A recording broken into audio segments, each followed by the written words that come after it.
What Matters, Mathematics, Faculty of Information Technology, University of Moratua.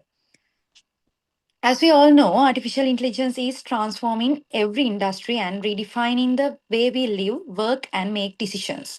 Today's session will help us understand how data evolves into AI driven solutions, the roles and skills involved in this journey, and how we can focus on building what truly matters in this fast changing field.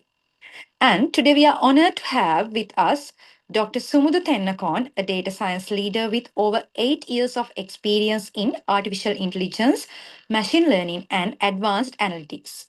Dr. Tennakoon earned his PhD in physics from the University of Mississippi and completed his postdoctoral research at Florida State University before transitioning into the industry.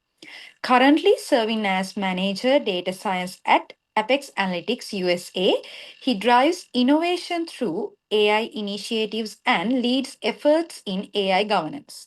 Beyond his professional achievements, Dr. Tennakoon is a passionate educator and mentor who has delivered training programs and guest lectures for both academic and industry audiences, sharing his deep technical expertise and valuable insights on the adoption of AI. So please join me in warmly welcoming Dr. Sumudu Tennakoon to share his thoughts and experiences on from data to AI, skills, roles, and how to build what matters. Over to you, Dr. Tennakoon. Thank you. Okay. Thank you for the introduction. And I'm happy to be part of the lecture today and delivering to you. And thank you for inviting me to deliver the lecture today. Please let me know whether you can see my screen. Yes, we can see your screen, Dr. Sumudu. Okay, yeah, thank you. All right, so as you got in the introduction, so today we are going to talk about from data to AI. So how you can navigate through this evolving landscape of AI, data science, all these things are connected. So even you hear like different names for multiple things, but they are all connected. I will walk you through most of them during this time we have limited time, but we will try our best to go through some of them. My main goal today is to go over the non-technical stuff. So I'm not going to touch any technical topics in deep, but I will give you basic introduction. But I want you to get motivated to go forward in this field. And this could be a starting point for some of you to find out what are your career options available and how you need to be prepared and what industry is expecting from students like you when you're going for the job market. So that's kind of my intention of delivering this content to you. All right. So since you already got me introduced, so I don't want to go through my introduction slide. So like I said, soon after graduation, I don't know which level you are at right now. So some of you are maybe in your final year, some of you are maybe a few years to graduate. So, but you're getting prepared for your internships. You are getting prepared for your first job application. So then you're also studying certain things, expecting certain job aspirations. Okay. So when we are moving forward, so you have to have certain level of skills in AI, no matter which field you are going to be at. So you don't need to be a computer field. Just most of you are in computer science and artificial intelligence, but you may end up in different fields. For example, I studied physics as my major in my undergrad, and I did like a kind of a parallel degree in computer science while I'm at Sri Lanka. And that helped me a lot.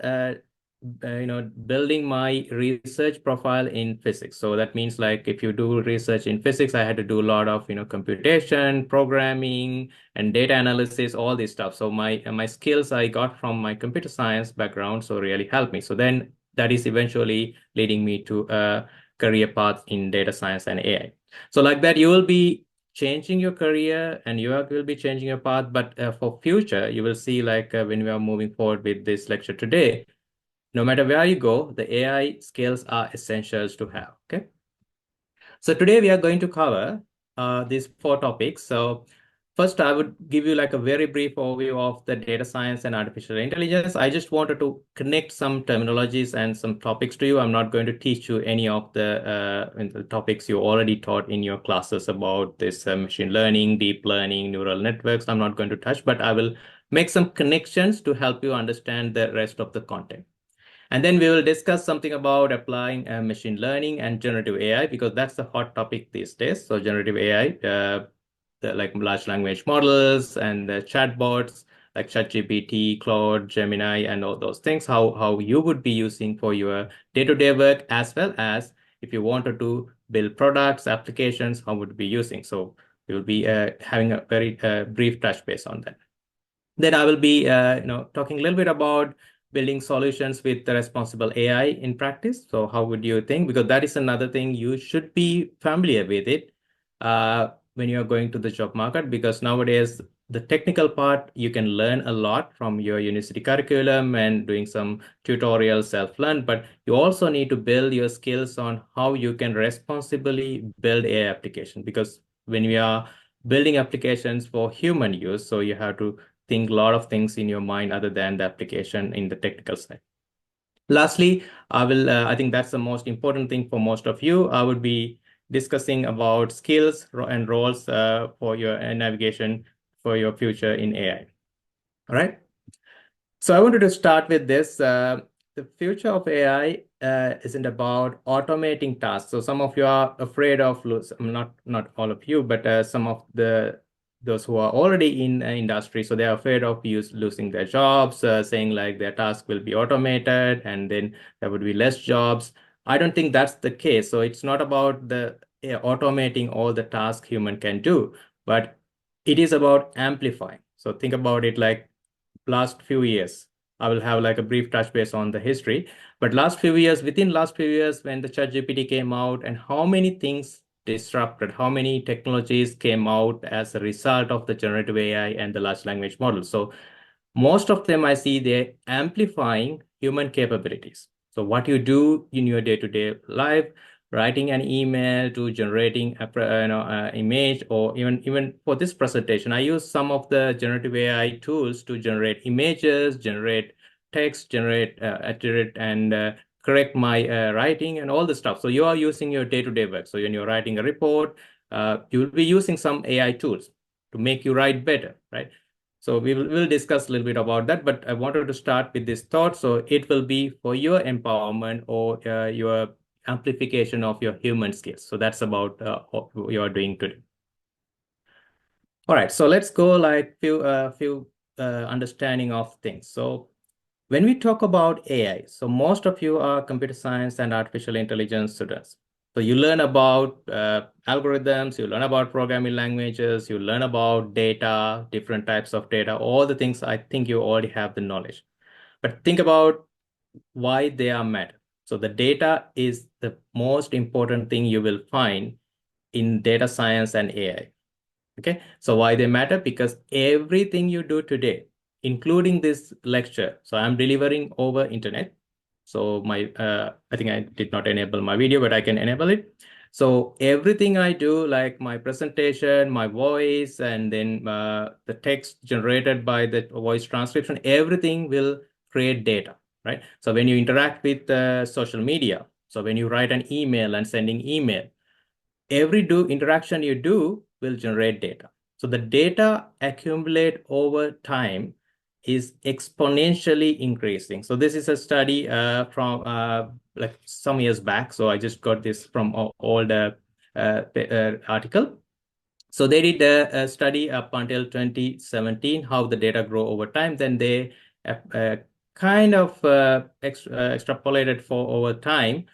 And the latest report of this one, I don't have access to the exact diagram, but they assume by 2028, 2030, it will be 400 zettabyte of data like will be accumulated over time. So think like 400 zettabyte is 10 to the power 21 bytes. So you can do the math and find out like how big it is. So that's the data accumulated over time by everything we do. So with the AI involvement, we get more and more data generated. So when we get more things digitalized, so we get more and more data generated. So why AI is going to be helpful in this effort? Human can access and analyze the data in fast phase data generation. So what we have to do is we have to have some automated systems doing the data analysis to get the value of data. So when we talk about the data in data science, so we can say like data is the main asset I just mentioned to you. So we can call data is new oil. So the like oil is very economically valuable. So data in the data science and the industry, so data is very valuable asset for a company and also for a person and also for any organization like educational organization or like a non-profit or profit organization. Data is a very valuable asset, making decisions and selling data as product, selling data-driven product or data-derived product as well. So first, as a student and when you are moving to industry, if you are already doing some work or doing internships, so understand the importance of data, and it's the most important and valuable asset for you will be having now and in future. And with that, so with the great volume of data comes with a great responsibility. So I'm repeating the word responsibility throughout the presentation because one of the things we need to have in a next generation of industry professionals, you need to learn more and more how you can responsibly use this technology to do like a better application development for better serve your users. Okay. So as the next item, I think we already have some good understanding of the data. I would like to cover something about machine learning and artificial intelligence, very brief overview. So I will go through very quickly on this one. So you all know what is machine learning, what machine learning is doing, right? So in machine learning, we are training machine learning models with the past experience we already recorded. Some historical data we use as training data. If you take any machine learning course, you will get a very detailed idea about this one. But in very high level, the machine learning is nothing but you are training a model with past experience without having explicit programming. So you use your training data, and you know what could be the outcome of the data. Say like you are going to a bank application, you get the people information and whether bank application approved or not in historically. So you are using an algorithm to train a model, and that model will become an expert of what you are expecting. So then in future, so if a new user comes in, so they can submit a bank application, and then the model will make the decision whether or not to approve that loan. It's a very high level introduction. So the important thing is machine learning models are trained from data. So one of the very simple example is model can be trained to classify images and classify text, whatever you wanted to classify. That's one application of machine learning. In this example, as a human by looking at this, what is this object is. So as a human, you would say it's a car. But if you train a machine learning model to do the same task by giving lots and lots of images of different objects, it should be able to recognize this is a car, this is a dog, this is a cat, like that. Okay. So here, like kind of one application of machine learning. So simple one. And another application would be predicting values. So say the weather forecasting. Say like you train a machine learning model with historical weather data. And then you train that the model is learn how to predict weather based on certain parameters, past day temperature, current temperature, and say like you wanted to get a very simple answer whether it is going to be rain today or not, or you can predict how much rainfall it will receive. So these are some real world applications. You can train models to predict certain things. You don't need to train a model to predict weather, because there are many other ways to do that, kind of scientific ways. But think like you're predicting price of stock value, or something like some prediction you need to make for some financial type of kind of outcome. So you can train machine learning models, and you can let the machine learning model to predict something for future outcomes. So here is a little complicated application. This is a artificial intelligence driven car, right? So you all know self-driving cars. So think about like you are driving a car by yourself, or you're driving any vehicle, even in a bicycle, right? Maybe you're walking. So how many decisions you're making, how many actions you are taking with or without knowing you are doing that, extensive amount of tasks. So if you are driving a car, you have to do controlling speed, you have to turn, decide which direction to turn and how much you need to rotate the steering wheel, what is the turn, and is there any obstacle in front of you, how to stop, when to press brake, like all the things you need to make decisions, right? And read so road signs. When you are driving a car, you do all of these things and making decisions based on that. Now you are giving this task to AI.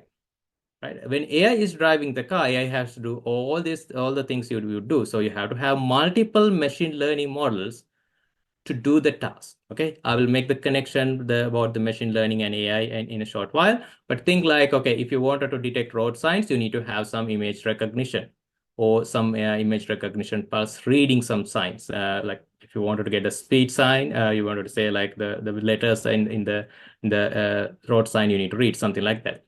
And if you wanted to do some control over engine component or to have the brake control or turn control, so you need to train different machine learning models. Some of them need to predict values, some of them need to take actions, so like that based on certain conditions.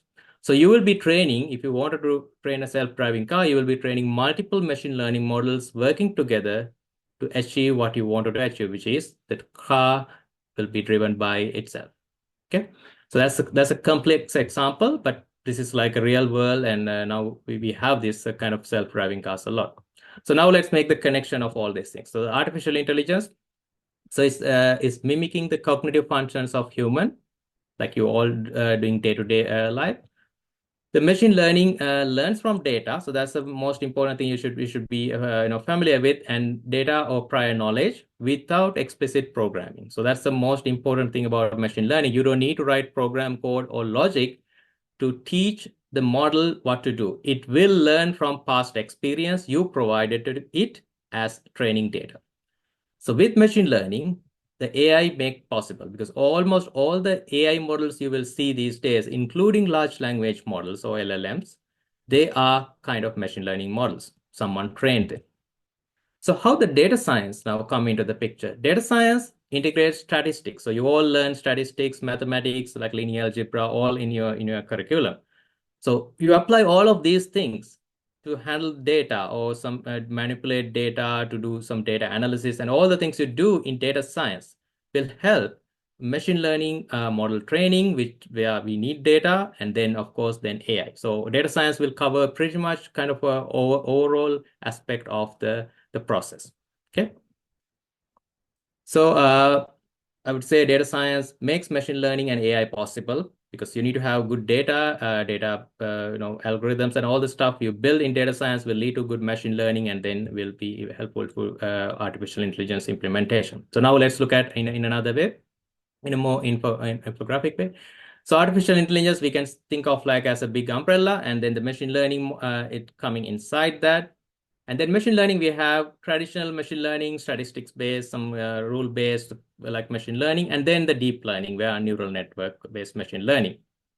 So the neural network machine learning, which is more complex than the traditional, I would say, and that's how the new models are coming into the picture. We have generative AI machine learning models, which you will be very familiar. Machine learning model nowadays is large language models, will be part of generative AI models.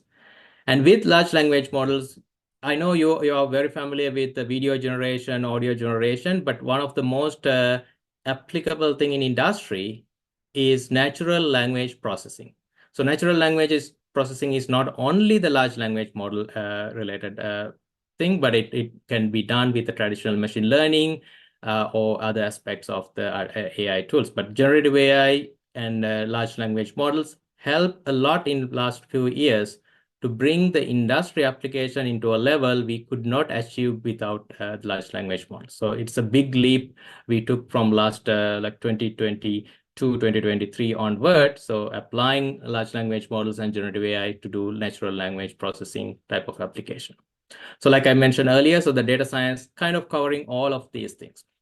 So now the AI or artificial intelligence. So like I mentioned earlier, like the human abilities. So language processing is one human ability. Speech is one human ability. Most of the AI models we'll be having today is large language models or the vision models, which is capable of processing images and text And some models can also process speech or sound and generate sound. Some models, like the physics-based AI, you can read about it now. It's another hot topic these days. You can have some kind of like motion abilities. You can train models or use the model already trained to do some robotics applications, motion, and everything. And industry, which is most important thing, is decision making based on the predictive analytics, based on the machine learning model outcome. So you will be using AI and machine learning to make decisions, make better decisions to help the industry to get more profit or more valuable.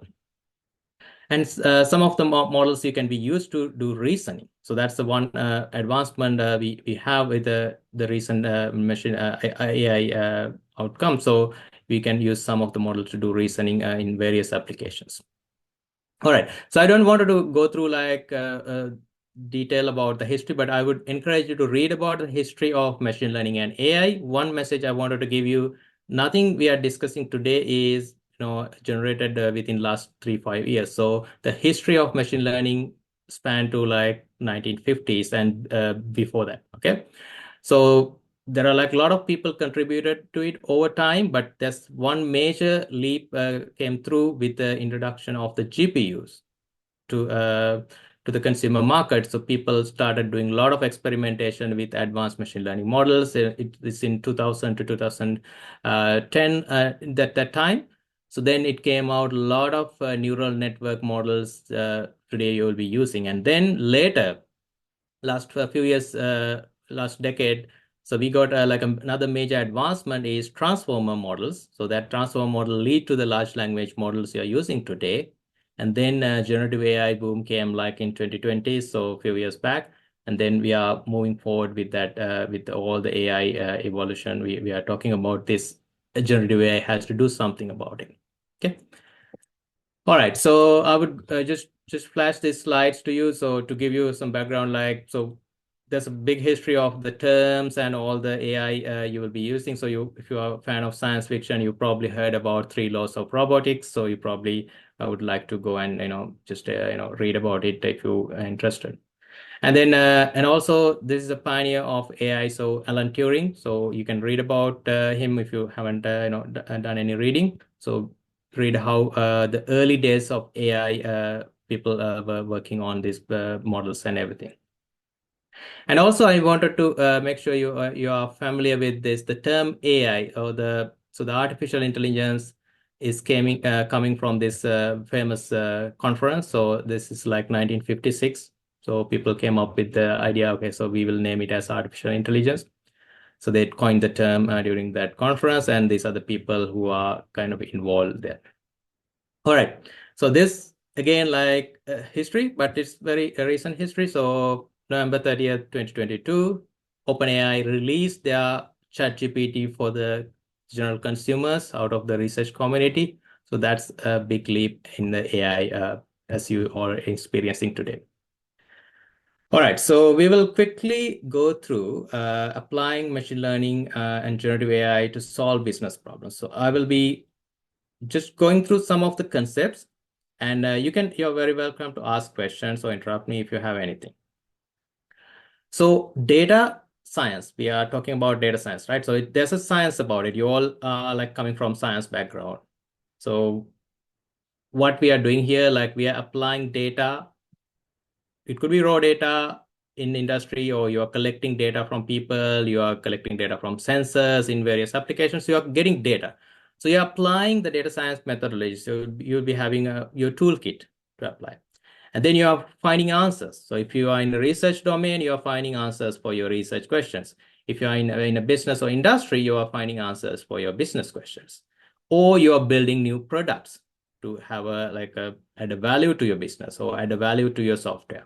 Or you are making a big impact for your business improvement or growth, right? So that's what we are doing mainly about using data in data science in very high level. So when we talk about the data science, so this is not only for the data science in general.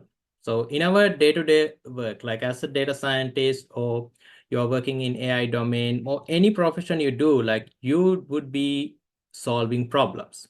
Okay, most of the technology related jobs You are hired for a company to work to solve their problems or to make things better.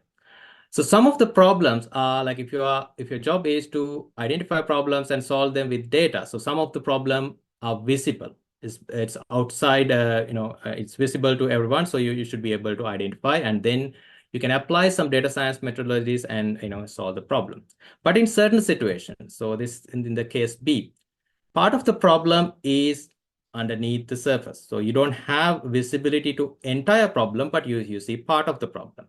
So as a data scientist or AI professional, you probably need to probe it and then uncover the part you don't see. So and then solve the problem. The other type of situation is some situations you don't see the problem at all, but the problem is way below the surface.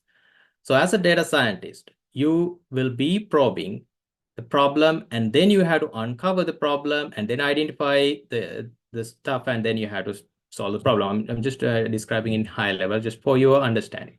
So in this effort, so this is a very difficult effort. So you need to build certain tools.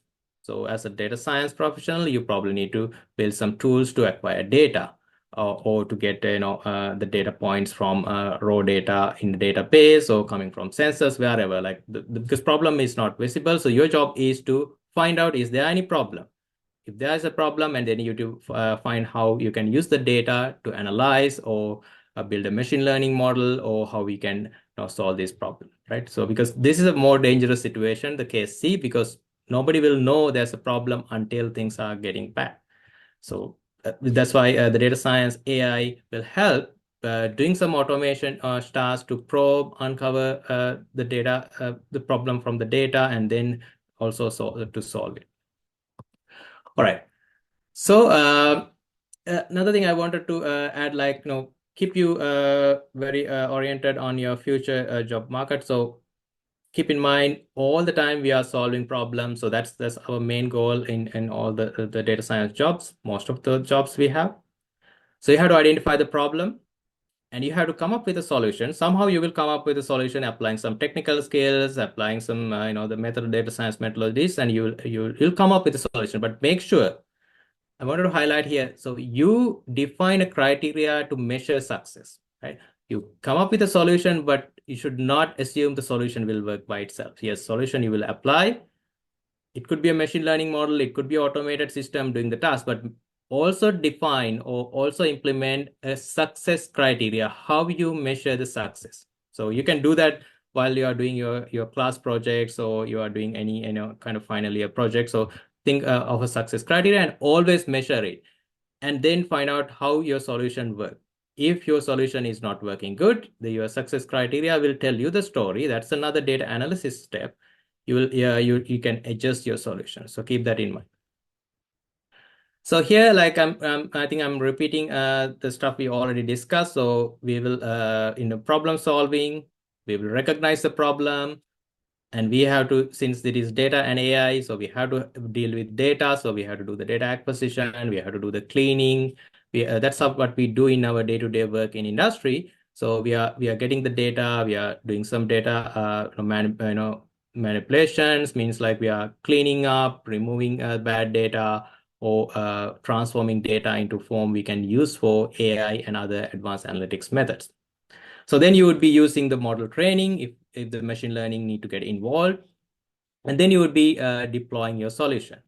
Remember, like I mentioned earlier, like success criteria. So success criteria will become a monitoring in your deployment. So when you deploy a solution, so you have to monitor it. So without monitoring, your solutions may work by itself, but you don't know how the solution works. That's a very important part. As you are building solution, the monitoring implementation is very important. Okay, so keep in mind when you're moving forward.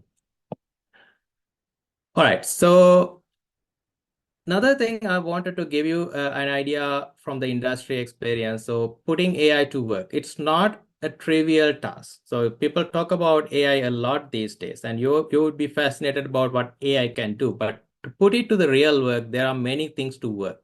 Okay. Of course, the technology involved, the machine learning, AI, generative AI, the technology involved. But one of the most important thing you have to build yourself as individual, as any organization you're going to join, So that should be the data and AI literacy. So this is one thing you are doing with your learning, and including this lecture you are taking today, and including all the courses you are taking in your curriculum. So you are getting your lessons on data and AI literacy. You learn stuff, right? So in an organization, it's a very challenging thing because not all the employees are in same level, same background. So they are technical employees, non-technical employees. So you have to get everyone familiar with the data and AI concepts, not to build AI models or machine learning models, but at least the basic understanding on how to use them.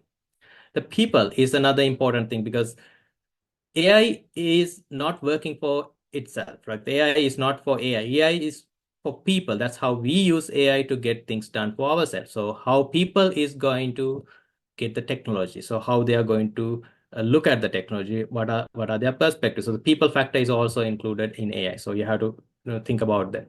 Technology, you have to build the AI infrastructure, computing infrastructure, and then you need to get the data governance. This is a very important thing I wanted to highlight again and again. So the data governance, data ethics, AI governance, AI ethics are also very important nowadays. How you use AI and data responsibly, that need to be part of it. And then the data quality. So no AI solution can be built in a great way without having good data. So the good data means, like, if you collect data, there could be some errors, there could be some missing data. Like you learn a lot of stuff, I assume, in your courses. So data quality is a very important thing. You have to have good data. So there are big efforts going in organization. Most of the technical organization nowadays, they are doing a lot of effort in cleaning up their data, enriching their data to make them ready for the AI applications. Okay, data quality is a very important thing to have. The other thing is, like, when you build all this stuff, so you have to have security and compliance in mind. It's a part of the data governance, but the security is a very important thing. If you are handling data for medical field, so if you are handling patient records, so data security, how you can safeguard the patient data without having a negative impact on the patients who are taking treatment, is a big risk you need to take. So, and you have to safeguard the data. And then when you are making the data and AI into work, so you have to build workflows and automation. So you'll be building. So this is a technical thing. So you have to build them, and then only you can get the best use of it. So if you train the best AI model, if you don't put it to a proper workflow or automation in your organization, so you will not using it properly. So that you need to think about it. And then all together, like, related to people, related to the data and AI literacy, culture and mindset. So your organization need to build a culture on AI. So how you use AI, how you make the organization better. So all of these things, and there are many other aspects I did not list here. So this altogether will bring the business value. So if you are lacking one of them, yes, you will bring some value, but you may have some some negative sides you need to deal with that. All right. So now we will talk a little bit about the applications of the generative AI. So here, this slide I'm going to skip for now because you're all familiar with the ChatGPT. I will spend like few seconds there. So as a user of ChatGPT or any kind of a chatbot application today, so remember there are multiple layers between you and the language model or large language models behind it. So there are many others. So this slide is relatively old. So nowadays, there's not only the language model, not only one language model used by ChatGPT and other chatbots. So there are many other models working together to give you the result you are doing. You're uploading a document, you're asking questions from the document. There are many things happening behind the scene. Okay. Important thing, very connected to the responsible AI thing, like, there are many layers to it. So what you send in will be guarded, means like you cannot ask questions you're not supposed to ask from anyone, like some illegal questions, could be harmful questions. So there are many guardrails in place of these tools, right? So when you build a tool, or when you design it, or when you involve in designing such a tool, you also need to think like, okay, it's not only a technical tool, user can chat with it, so but make sure you are implementing the guardrails to prevent users sending some harmful or unnecessary information to the chatbot. And then the other side, also chatbot side, the large language models are can also generate some wrong output. Some outputs can harm human. Some output can make the person who are chatting very depressed. So some of the things like in place are guardrails for the output of the large language model. So the machine learning AI, yes, they are technology. So they are trained by human. So you may be validating a lot, but still that they can make mistakes. So you have to put proper guardrails to make sure you are safeguarding both input to the AI models as well as the output to the AI model, output from the AI models. So this is like a very simple application. Again, like very similar to what we show, but it's very simplified diagram. So you are having a knowledge built in. So the knowledge will be the knowledge of all the documents you have, and then you will be having a chat with it. So you can build a simple chatbot to get things done. So behind the scene, you will be using large language model and some application building, right? So that would be a kind of like common application you would be doing. All right. So here, I would be getting to the like kind of very end of this technical kind of introduction to the technical stuff, and we are discussing now the responsible AI principles. So when you are using AI responsibly, we touched this in brief earlier. So privacy, you need to be in mind. Data protection should be considered. Cybersecurity should be considered, and ethical principles. So these are like non-technical skills. You need to read and learn about it. So what are the ethical principles? What are the laws and regulations per country? If you are building a product for United States or European countries, so they have their rules. So if you are working in a company who are outsourcing and you're building a product, so you have to find out what are the laws or regulatory compliance you need to adhere. So you have to learn that. So it's not a technical thing like programming, but you probably need to have at least a general idea what are the rules applicable. For example, in European Union, they have the GDPR, right? Global Data Protection Regulation. So you need to know that. So that's another aspect of your learning when you're preparing for the industry jobs in future. And make sure you are reliable, you're building things reliably and safety. So in mind, that's a guardrail and everything is going to help you. And then the AI tools should be fair and transparent.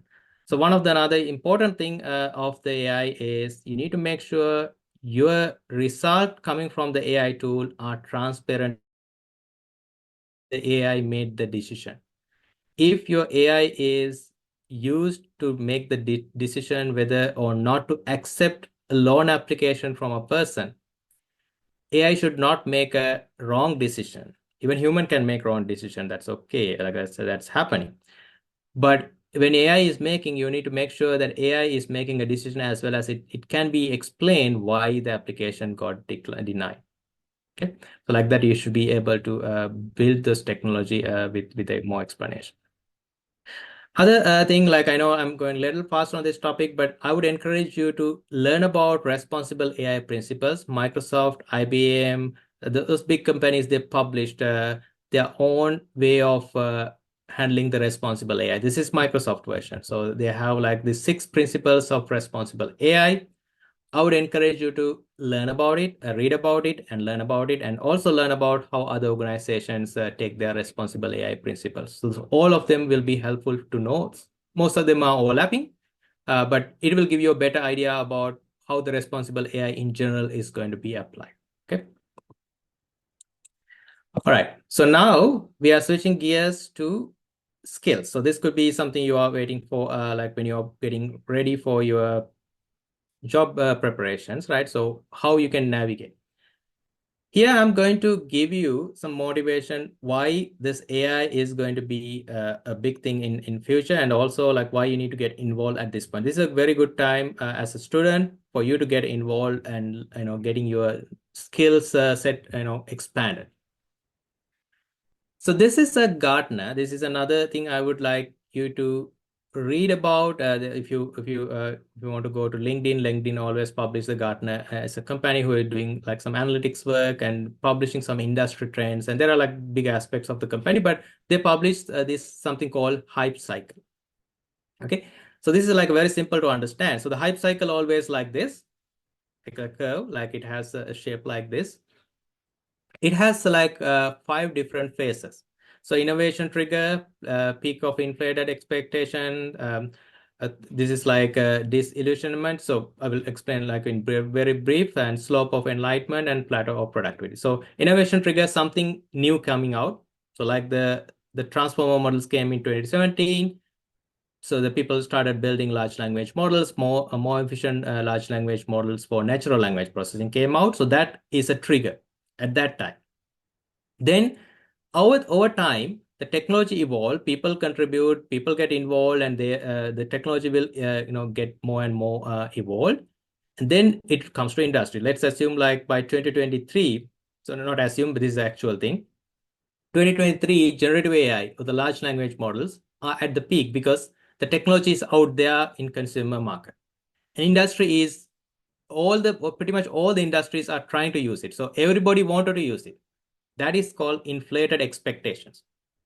So everybody is expecting much bigger things out of it, right?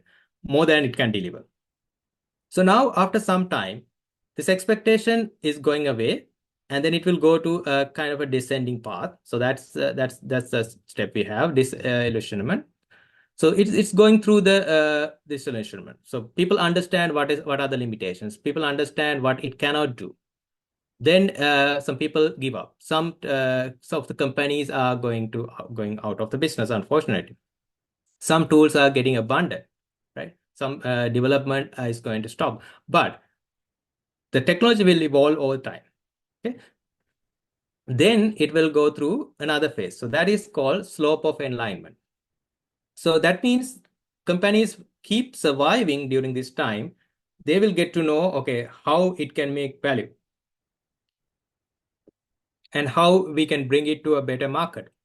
So then it will start again. The interest comes up again. Excuse me. And then after some time, it will go to a plateau. That means the technology is well established. Now we come to the mainstream. So now let's focus on the generative AI, right? So it was in 2023, it was at the peak. But so now you see the same report they published 2025 based on the research they do. So the generative AI is going through this phase. People are realizing its limitations, but it's not to discourage, but it will go through. So what they expect within next 2 to 5 years, it will reach to the plateau. That means it will go to the plateau of productivity, but it will become a mainstream. Like many of the technologies today, you will see, from the internet. The internet is one of the technology.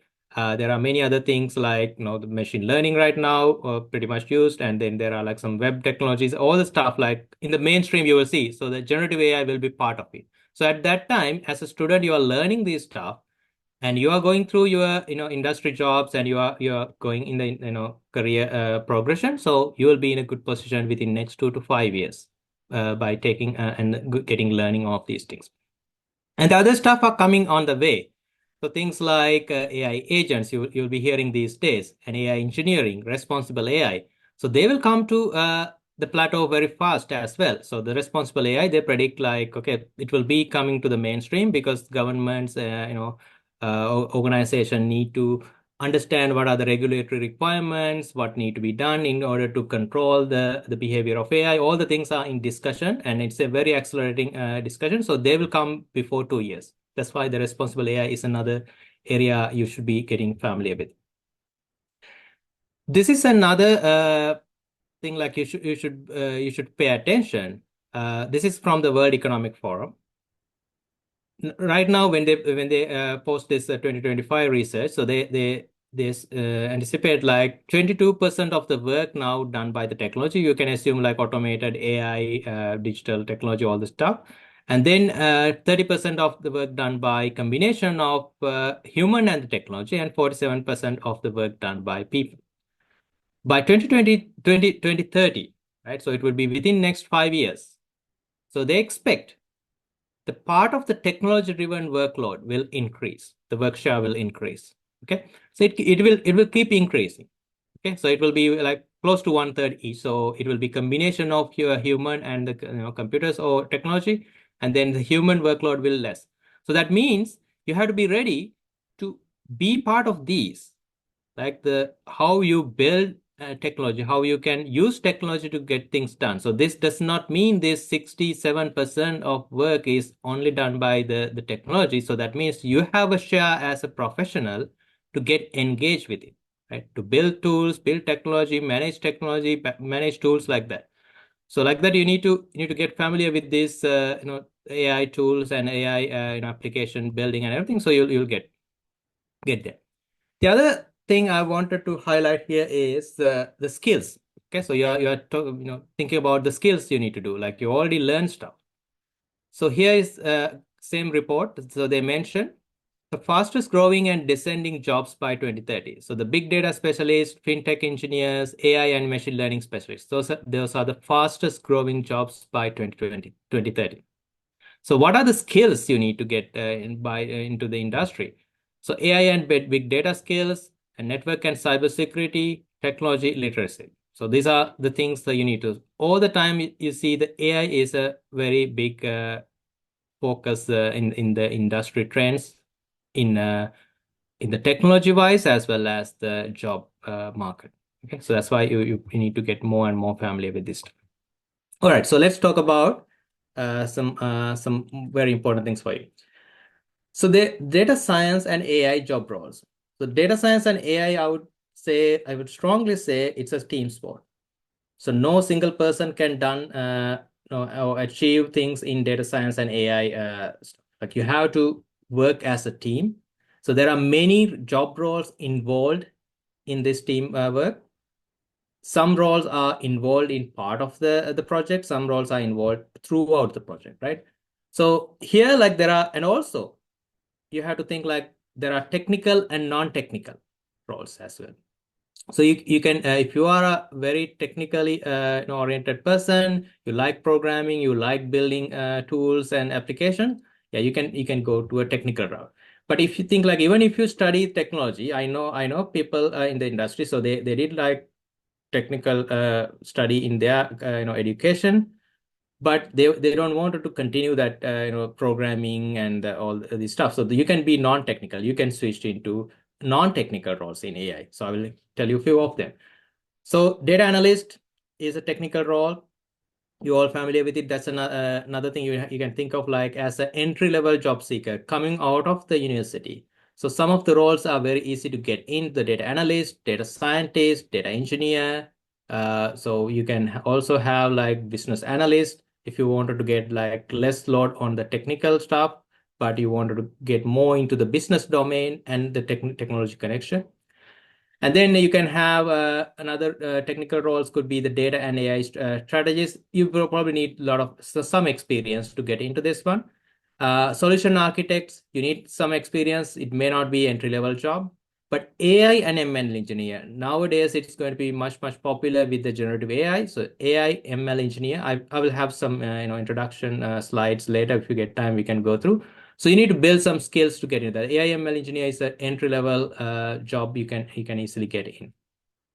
So the non-technical of these jobs, like you can have something like AI sales marketing specialist. You have a technical background, but you're not engaging day-to-day work in the technology, but you will be using your learning or your skills to promote your products, to sell your products to the clients, right? So you can have the sales and marketing specialist, but you have to have AI background with proper literacy.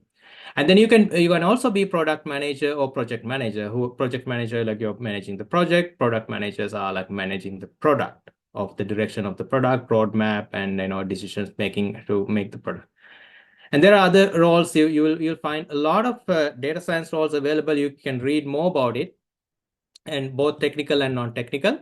So you'll be finding a lot of interesting information. But my advice to all of you, if you wanted to take something out, go to LinkedIn today and read about, even you are graduating in next 3 years, that's fine. So you'll spend another 3 years at the university, or you are graduating next year. So either case, go to LinkedIn and read about these job roles. Mainly the job roles you can get in as a entry-level job seeker. You are getting internships, right? Sometimes at the at the very last final year or third year, you will be getting internships, right? You are submitting applications. So think about this internship as a data engineer, data analyst, or AI or ML engineer. Take it and then find out what are the skills they're asking for. So you will get an internship through the university. I believe you have a program. If it is, that is good. But if you are seeking your own internships, now it's a good time for you to prepare and then get those skills. So some of the job roles, I would say data engineer. So usually they will ask some tools like are you familiar with Python, or you are fluent in Python? Are you using any tools, or are you familiar with the Microsoft SQL Server or MySQL Server, like that? So you have some technology, you need to be familiar with it, get to know what is required in the industry from the job description, and what you need to get prepared, what you are lacking at, right? So here are some of the job roles. I'm skipping most of them. I'm going to highlight the machine learning engineer and the AI engineer. So the purpose of the machine learning engineer is to responsibly design and deploy and monitor machine learning models. All the things we discussed earlier, right? So how to build what are the things you need to consider in building. So as a machine learning engineer, you will be building stuff. So under your skill set, you need to have like a familiarity with this technology. You don't need to be like expert of them, but at least you need to have familiar. So SQL as a database, Python as a programming language. And then for the deployment, you need to get familiar with the Kubernetes, Docker kind of deployment. And in terms of the libraries for machine learning, most of you, I know you took the courses, PyTorch, TensorFlow, Scikit-learn. Those are very common in industry nowadays. You'll be hearing a lot. Be familiar with it. And AI engineer. So one difference between AI engineer and the machine learning engineer. So AI engineers are like mostly working with AI models like large language models or like the models like that. So you'll be having like different skills, like new skills added to the AI engineer. So you'll be building machine learning models, some of the AI engineer jobs, but you'll be doing something else, like you're interacting with large language models and other pre-trained models, could be vision models, and applying context engineering. This is another term you should be familiar with it, which defines as you are knowing how to talk to AI models, how you provide the context for the model to get things done you need. Okay.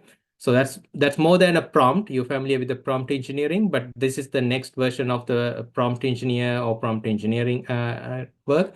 So you'll be providing the prompt, necessary knowledge extracted from articles, websites, and there are other concept called tools in agent, but I don't want to go into that technical detail. But think like you are talking to AI and giving necessary information to get things done. So that's a part of context engineering. So this is another hot topic these days. So if you are seeking jobs in next year or seeking internships, so you should be thinking about it and learning about it a lot, right? And similar to machine learning engineers, so you will be having under your belt, you need to have the skill set of the things like including the large language models. I'm going to skip this slide for now. I wanted to go into some of the key aspects I wanted to tell you. To go into industry, so to expand your horizon for your job landscape.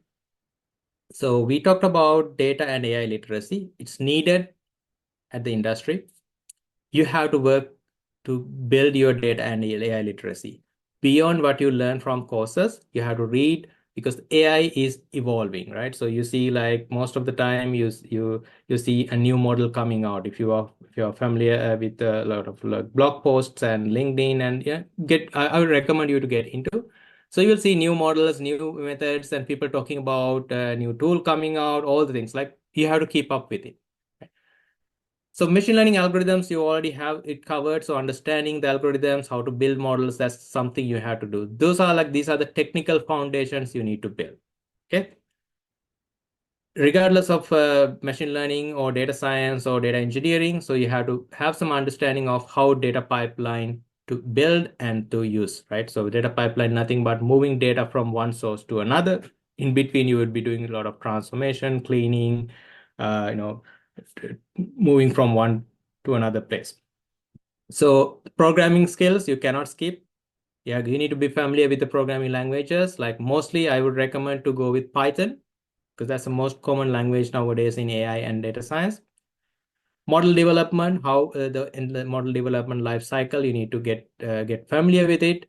And then the generative AI. So generative AI, large language models, how you can use them to build application, not to chat. So you are using ChatGPT to chat with it, but beyond that, how you can build like models or agents with it. So just get familiar with it. That's another skill you need to build. So generative AI is a very important skill you need to build and start building now if you don't have that.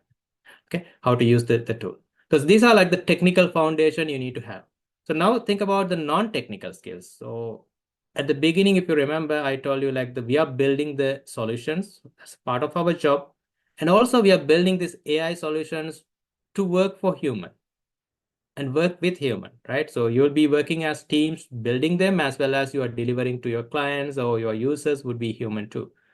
So you have to have some non-technical skills. First thing you need to, of course, you need to have a domain expertise of what is the domain. If it is a healthcare, finance, education, you have to be familiar with your domain. So that's a overlap between technical and non-technical, but yeah, that's not very, computer science oriented technical skills, right? So now, other thing would be the ethical awareness of AI. So we talked about multiple times. So that's I would not consider as a highly technical, but ethical awareness of AI you need to have them. Then the communication. So this is no job cannot done without a good communication skills. So you have to build it like your presentation skills, your kind of collaboration skills, how you work with others, right? Teamwork, all these things, right? One of the most important thing I would highlight as a data scientist or data professional, you need to build is storytelling with data. How you tell a story. It's not about like a story about something, but how you going to present your data to your audience. It could be your upper management, or it could be your users, it could be the community if you are running organization sharing analytics about something. So how you put together a good message out of the data and communicate with your audience. So storytelling with data is a very important thing you need to have. Okay. And then the critical thinking. So of course you all have critical thinking being selected to a program like you are in today. So you have your good problem solving skills. So you have to improve them and keep doing that, keep solving problems, engage with projects. And if you don't have a project to work on, create one or find one out there and then build a solution. So keep doing that and practice critical thinking and problem solving. You cannot learn by listening to a video or reading a book. You have to practice, right? So you can learn something and then you can practice. And the continuous learning. So I just mentioned AI is evolving. It's a very rapidly evolving. You have to make sure you'll be staying up with the evolving field. So you have to read, you have to be familiar with the sources, releasing the models and the new updates. So get familiar with it. This is a very important thing because it's changing. Like last 3 years, I have seen from 2022 when they released ChatGPT, 2023 when they released other models and everything. So now we passed like 3 years only. I see like a big difference between 2022 to 2025. It's a really big difference between models, technology, the work we are doing, and the things we can achieve, industry, new tools, everything changed. It's a very rapid change. So it will keep doing that for next few years, right? So you have to keep up with your learning. So keep in mind. Okay, so we covered technical and non-technical skills. And then I would put as one of the last few slides. So strategies. So when you are, I just mentioned to you, like if you don't have a project to work right now, start a project. Maybe work as a group, solve a problem, maybe at your university, maybe at your community, or maybe come up with another anything.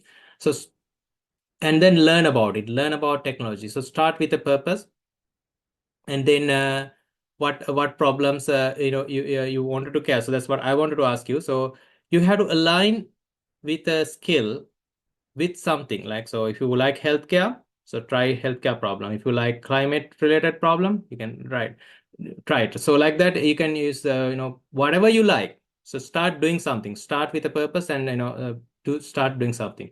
So the projects, build a project, There are ways you can do, like if you're familiar with the Kaggle, like there are platforms, and there are many other platforms you can join voluntarily, and you can join to those programs, and you can take the data set, solve a problem, build machine learning models, build AI solution.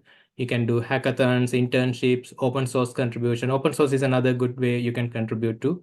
So yeah, engage with projects, right? And then participate mentorships. If you have industry professionals, your past students who are working in industry, so get connected with them, get to know what they are doing, and then don't ask the internship, like just call them and ask internship, maybe not the good way, but just have some informational type of interviews and or participate mentorships with them. If your university or having that kind of program, like have join that and then get to know. And then another thing, you already have probably clubs, right? The AI clubs, computer science club, or whatever the organization. Just engage, and then your engagement will be helpful for you. And then yeah, champion responsible AI. So that's one of the most important thing you should be building now. So some of them are part of your curriculum, some of them may not be at this point, but you have to keep self learning how you build AI and data tools, application responsible. Lastly, stay curious, because remember, this is the third time I'm saying we are building AI for human use, right? So human building for human use. AI is the technology. So you have to have that blend between human and technology. So keep that in mind, and then just be curious about the technology. What other things you can do? Be innovative with that, right? So you can do better things with that. All right. So this is the last one. What I think about this slide, the reason I want to add this slide, I have seen a lot of industry and also academic people using AI. While they're using AI, they lose their authenticity and integrity. When I interview candidates, I have seen candidates using AI to write their resume or to prepare for the interview, or even I have seen like people using AI to face to the interview as well while they're doing. So people interviewing will catch that. So if you are doing something you are not qualified for, or you are not actually you are misrepresenting, I would say.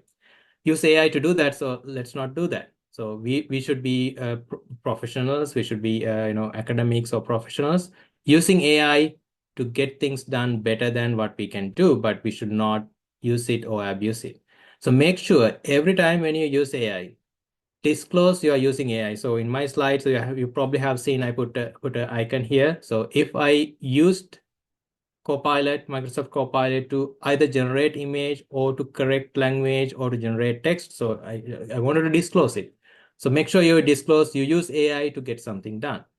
And also if the AI tool is giving you some references, like, okay, this is part of this creation or something. So make sure you credit whatever the source you get this, and give the credit to the AI tool, or give the credit to your collaborators. So make sure you disclose it and then attribute sources. Then when you use AI for mainly for academic and to build solutions, if you wanted to go for like publication or get a product out, so it's a good idea to have like a good log record of the data you used and what are the prompts you use if you are building AI application, and what are the models you use, all the things, record the lineage, right? So keep good record or logs. Then one of the most important thing in red here, yes, you're using AI tools, but make sure you own the outcome. You cannot blame AI tool for giving a wrong outcome, which turned out to be a bad outcome for you. Say like you use AI tool, it's cheating, but you use AI tool to generate an essay or complete your assignment, right? So you got a bad grade. Never do that, because it will harm you more than what you get in the grade. But if you do that, you cannot blame AI giving a wrong answer, therefore you got a bad grade. So you have to own the outcome.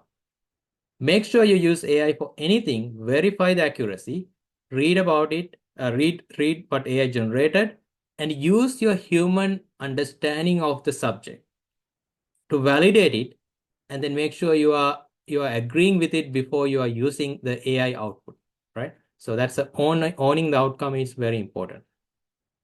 Another thing is avoid over reliance. So this is in blue box you see here. So make sure, it's very similar to what I meant by own the outcome. So combine the outcome with your human judgment. So make sure you make a good judgment whether or not I should accept this one. You can have like a follow-up chats to make sure you accept, but you need to make sure your domain knowledge or understanding or human intuition need to play before you apply some AI generated outcome. So make your human value out there, right? The last, the green one, in the box here, like the protect sensitive data. So make sure right now you don't have this problem, but even if you are submitting your information, so your very confidential information, your personal information, when you put it to ChatGPT in the chat, remember they are being recorded, they are being submitted to ChatGPT servers. Someone is recording the data and keeping the data. So very sensitive or confidential information, keep in mind, like I wouldn't say you should not. Some situations you have to submit to get things done, but make sure you are very protective on that one. Especially if you are working, if you are in industry, you have to safeguard your company data. You have to safeguard your clients or users' data. In certain situations like healthcare, finance, you should not put someone's personal or private confidential information to ChatGPT to get something done because the data being transmitted to somewhere else. So protecting sensitive data is a very important thing in the AI interaction. And also, yes, you are using AI, but make sure you be human and be humble. So lead with empathy, because using AI, you will be getting things done. But every time when you do that, like, you should have your human values built. Like you have to have integrity, you have to have empathy, and you have to keep evolving with your curiosity, be innovative, right? Technology, again, to use amplification, but not to make any harm. So that you have to have, like, your humanity values you need to upheld. Okay, so that's a kind of a closing for the session today. I think like I went a little fast in some topics, but if you have any question, you can ask me, or if you wanted to reach out to me, you can reach out to me LinkedIn, or you can email me if you have any follow-up question. Thank you, and this is the end of the presentation.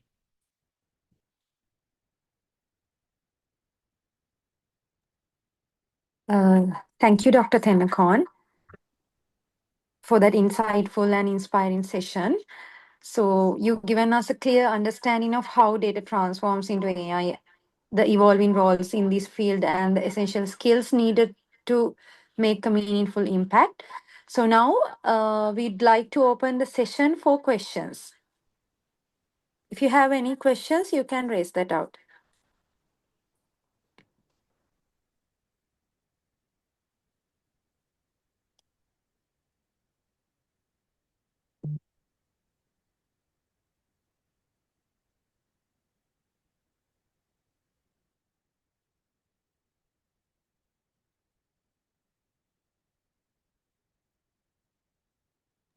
So you can use the chat box, students, if you want.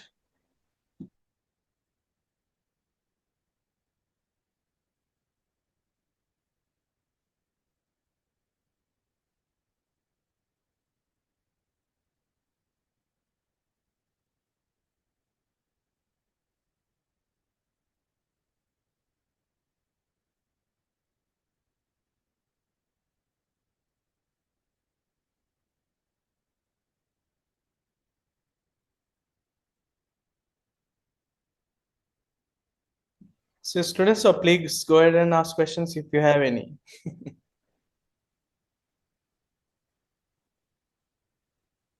Yeah, feel free to ask anything, like if you wanted to know something about industry or like any skill you wanted to build, like you can ask anything if you want.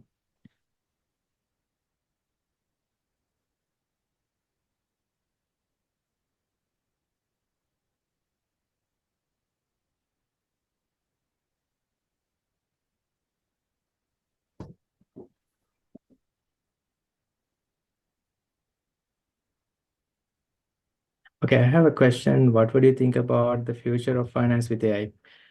Okay, now so this good question. I think I have like few touch bases. So finance is something like moving forward with AI. So there are a lot of applications in finance we can do with natural language processing and image related applications, like document processing, and then doing a lot of human interaction in finance will be now converted into AI tools. Like I would say, like regardless of finance or any other place, so chatbots are like customer service. Most of the industries now dealing with customer service, right? It could be retail, it could be healthcare, it could be finance, right? So those customer service is essentially like human to human interaction, which will be language communication, right? Customer asking a question, the support agent will provide the answer, right? Or customer wanted to resolve an issue, and then someone from the support side resolving the issue and providing the feedback kind of thing. So these things are like more like now evolving into AI agents or chatbots, right? And finance, there are a lot of applications like predictive modeling. I mentioned you probably you learn in your curriculum. So machine learning apply to make predictions to make financial decisions and to predict future outcomes of certain things like time series forecasting, some classification and everything. There are a lot of applications. So I think the future would be like for finance related industries, like a lot of AI involved. Okay. So the other question about can you tell about embedded AI? How about industry in the embedded AI? So embedded AI is like I believe you are asking about the AI in small devices. If you're working in especially healthcare or some scientific or other the robotics related industries, yeah, the embedded AI will be taking a big role because small devices are now coming out with powerful GPU and computing hardware. Recently, like last 2 weeks ago, like we received one small device from NVIDIA. So they released about a month ago, which you can have like a powerful GPU machine, which can hold a state-of-art large language model, and the device can hold in your desktop. It's a small unit, like smaller than a regular tablet. So like that, these tools are coming into the picture for various automation applications for physical automation. And also, along with that, the physical AI or the physics-based AI are coming into the picture. Like if you are working with robotics, the physical robotics, so now they are also being developed. Yeah, that's a good question. So there's a question asked, can you give about your view of future evolution? A few years ago, Gen AI, these days, the agentic AI and rationality of AI. What is the future of, according to your view, blockchain or anything else? So blockchain came like few years back, but it kind of like saturated now. I wouldn't say saturated, but the topic is like went down for a while. But I think the industry is still using it heavily, but it's not in the hype. Okay, so the hype came to Gen AI because everybody started using the ChatGPT, and everybody if you go back to, I mean, you can access the video, go to the Gartner hype cycle, so that hype is coming to the Gen AI. So the future would be I'm just assuming only, so I cannot predict future. So we will be in like next few years, we would be heavily invested. The industry is heavily invested in the Gen AI applications, especially in natural language processing and the image processing type of application. Same reason I mentioned about the fintech applications. You have a lot of image document processing and the natural language application. So we'll be having a lot of investments and the job growth in this area. Okay, so there's no doubt about it.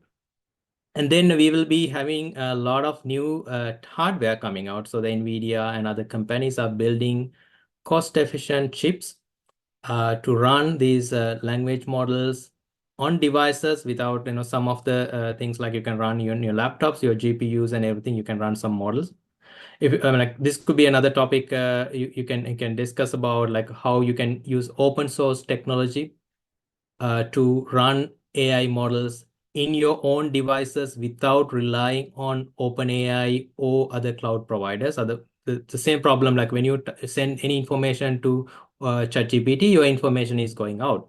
But if you have the language model in your device, so nothing go out, then you can have like your data safeguarded. So these technology, the hardware technology is evolving. So therefore, people will start using more and more things in their own devices.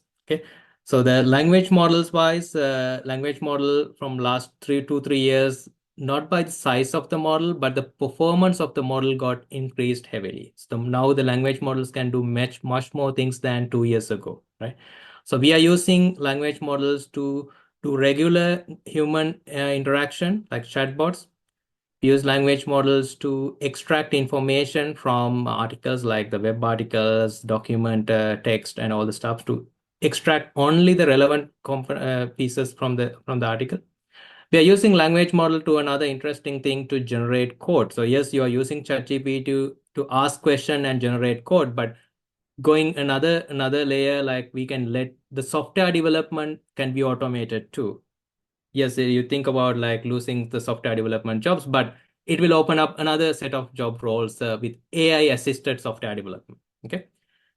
And then when we go to the agentic, since you asked the agentic AI, so the language model is part of the solution. But when you think about the agentic solution, so agent, you can think of like you are having a human to do certain job role, and the agent will mimic that human to get things done. So now when we go to agentic, you may have like multiple people working together. We can have the similar environment, like multiple agents specialized in different tasks. One agent specialized in document processing, one agent specialized in talking to human, one agent can specialized in extracting information from web, right? So those three agents can work together and achieve some common task to solve a problem for human, or maybe answer a problem human raise. So working together, like those agentic AI will come into like now it's already in the industry, but it's not that being like utilized by many companies, but it will come into the picture, and then we'll be having a lot of opportunities there if you are getting familiar with agentic AI. To conclude that answer, agentic AI, you need to get familiar with some of the platforms and tools you can build agentic AI tools or workflows. So there are many tools out there, LangChain, LangGraph, LangFlow. So those are like common tools that will be used open source. You can install in your laptops. You can practice and you can build things. There are a lot of tutorials out there. I would encourage you to be familiar with this agentic AI, how to build agentic AI applications. Okay, I think I gave a detailed answer for your question, then one. But if you have any questions, you can ask.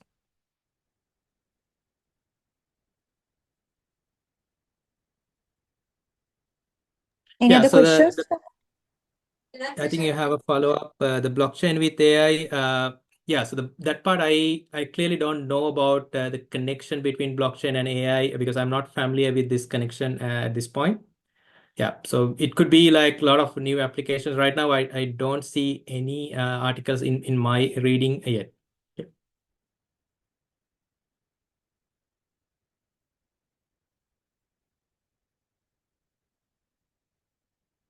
Okay, so ask any resources you can recommend to learn about pipeline architectures. Yeah. So I mentioned to you some tools, right? So if you wanted to learn about AI application building with large language models, the tool I would recommend is LangChain. Okay, LangChain. I can type it out. So yeah, I mean, you can search for LangChain. Probably some of you are familiar with it. And if you wanted to build agentic solutions, so you can use LangGraph. So coming from the same open source community. And the LangFlow is another tool out there. So that tool will be helpful for you to build workflows. All of these tools being open source, they have their own tutorials and they have a support community. You can learn from interacting with the community, or you can read their comments or the blog post and everything. And there are a lot of YouTube tutorials out there. You can learn about this. So it's good to familiar with it. And you wanted to know like companies would perform better and season of the okay. I'm not sure what the question. Let me read fully. So learn about pipelines to build system, predict how the market would change. Okay. So if you think about the stock market or currency and everything, so yeah, you have to build stuff and you have to use either there are okay. Another thing I wanted to highlight connected to that, those two open source tools out there and also open source models out there to get things done. For example, if you wanted to predict stock market trends and everything, you probably need to use some time series forecasting model, which is pre-trained to do this task. You can get it from various sources. One of the source you should be familiar with, actually, if you want to go open source, is Hugging Face. So which you have lot of pre-trained models, including state-of-art large language models are there. People upload it because it's open source. Anyone can download. And if you have bandwidth, or your computers are having enough resources, hardware, you can install and then you can use it. Okay? So Hugging Face is another site you can download open source models to use.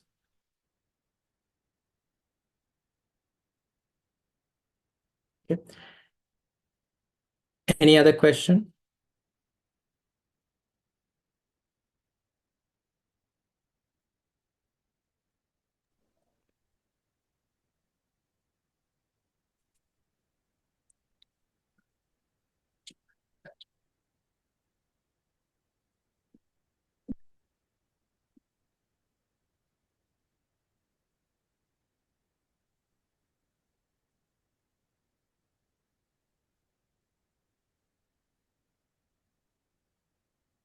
So seems like no more questions, right? Yeah, I don't Okay. see any. Yeah, okay. So thank you everyone for those thoughtful questions, and thank you, Dr. Tennakoon, for your detailed and insightful answers. Before we conclude, I would like to take a moment to express our special gratitude to Dr. Tennakoon for joining us today, despite the significant time difference. I hope it's currently night time for you. Yet, he graciously made the time to share his expertise and insights with us. We truly appreciate your dedication and generosity, sir. On behalf of the Thank you so organizing much. committee and everyone present here, thank you once again for your inspiring session and for being with us despite the late hours.